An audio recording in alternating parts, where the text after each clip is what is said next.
প্রশ্নপত্র ফাঁস রুখতে প্রধানমন্ত্রীর করা পদক্ষেপ, কেন্দ্রের পদক্ষেপকে স্বাগত রাজ্যের। শিক্ষামন্ত্রী আশাবাদী সংসদে করা বিল এলেই রুখবে প্রশ্নপত্র ফাঁস। ছাত্র যুবদের জন্য তো বটেই, স্থায়ী সমাধানের জন্যেও মোদি প্রশংসায় পঞ্চমুখ শিক্ষামন্ত্রী।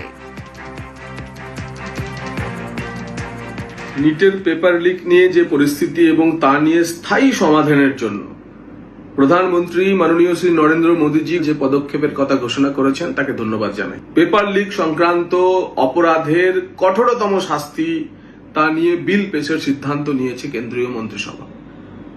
সংসদের এই অধিবেশনেই আশা করি এ ধরনের একটি বিল পেশ হতে চলেছে এবং খোলা মন নিয়ে কেন্দ্র সরকার ছাত্রদের সঙ্গে আলোচনা চালাচ্ছে। যেভাবে কেন্দ্রীয় সরকার মোদীজির নেতৃত্বে করছে, আমরা জানতাম যে Modi for youth, Modi for students, আমরা এখন বুঝতে পারছি যে Modi for meaningful solution also.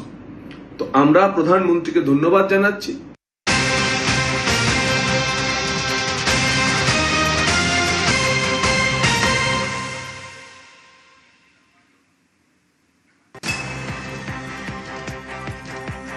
National testing এজেন্সির খোল নলছে বদল। এনটিএর ৪৭ জন কর্মীকে সরালো কেন্দ্রীয় সরকার। এনটিএর ৪৭ জন কর্মীকে কেন্দ্রীয় সরকার সরালো। অপসারিতদের বিরুদ্ধে ফৌজদারি মামলা, প্রয়োজনে জেল যাত্রা হতে পারে অপসারিতদের। প্রশ্নপত্র ফাঁস দমনে কড়া মনোভাব কেন্দ্রের।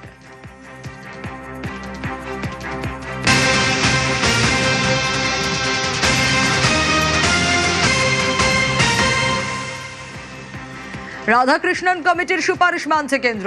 সুপ্রিম কোর্টে আজ জানিয়ে দিল কেন্দ্রীয় সরকার, নিট প্রশ্ন ফাঁসের পর তৈরি হয় রাধাকৃষ্ণন কমিটি। পরীক্ষায় স্বচ্ছতা